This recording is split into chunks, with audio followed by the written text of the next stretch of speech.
Hi, it's the M.L.M for this whole channel. I do have a new topic for today. Before I begin, I'd just like to say may the words and expressions of my mouth and the thoughts and meditations of my heart find favor and acceptance before you, Hashem.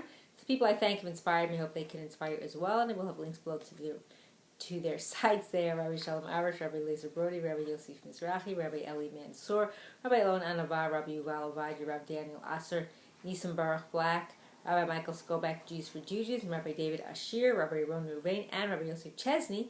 So if you've never checked out the channel before, I will have a link below to my first video, which explains what M.L.M for the soul means, what it stands for, and what I'm doing. So this is not going to be a parasha video like I usually do. I mean, I've done other things too as well, but mostly I do the parasha because when this will be posted, it'll be for the upcoming week, which is Pesach.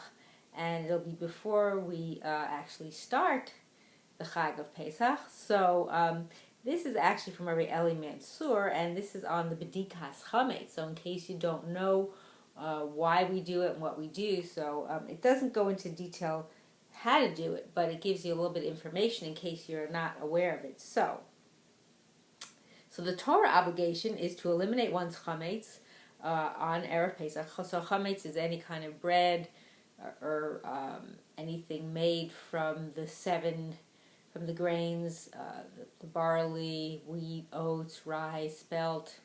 So just in case if you have any of those, you definitely want to sell them, and that's another situation where you have to talk with a rabbi. I don't have that information here. So talking more about the Bedikas, where we check from the homes. So the obligation is to eliminate it on Erev Pesach, and it can be filled in one of two ways.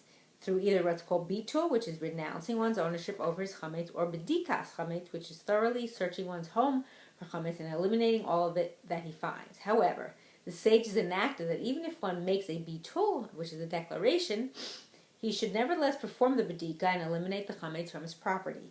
One reason is that the sages were concerned that one might not proclaim the bitul wholeheartedly and will not fully intend to renounce his ownership over his chametz, in which case it is invalid and the mitzvah is not fulfilled. The second explanation is that since we normally eat chametz all year round, we might mistakenly eat chametz that we find in our home during Pesach. To avoid this risk, the sages enacted that besides the verbal proclamation of bitul, one should also search for all chametz in his home and eliminate it. And the Mishnah in the beginning of Masechet Pesachim teaches that one performs the search for chametz or le'arba'a asar, which the Gemara explains to mean on the night of the 14th of Nisan, which meaning is the night before Pesach.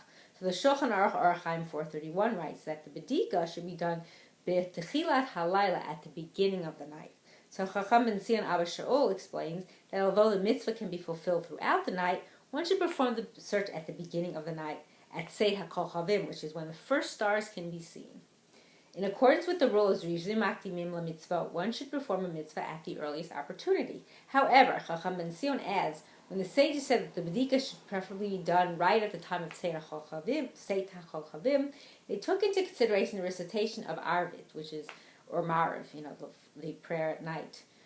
Following the rule of Tadir v'she'eno Tadir Kodim, which means that a more frequent mitzvah should precede a less frequent one.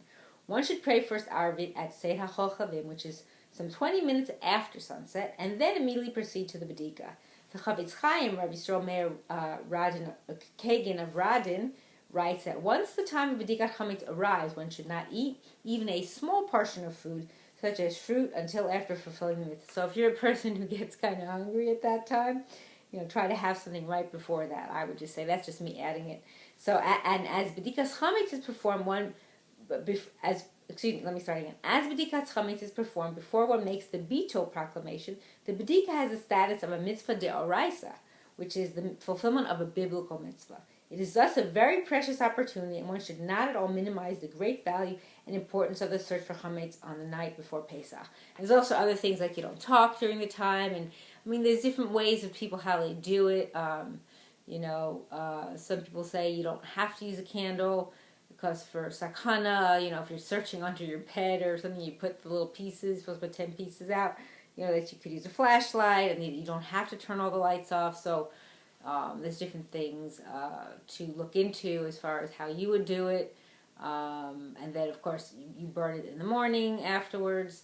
So there's other different things that I didn't mention it, but it's just the idea of getting to say that, and then the bittul you say afterwards, so that you're also in case there's anything around, it doesn't count as if it's there. So I hope this information gives you a little bit more background on on doing it, and I hope and pray that we will all have a Chag Kasher v'Sameach, and that we will also all merit to live and see the coming of Mashiach speedily in our days, and rebuilding of our final and everlasting Beit HaMikdash. Amen. And thanks for watching.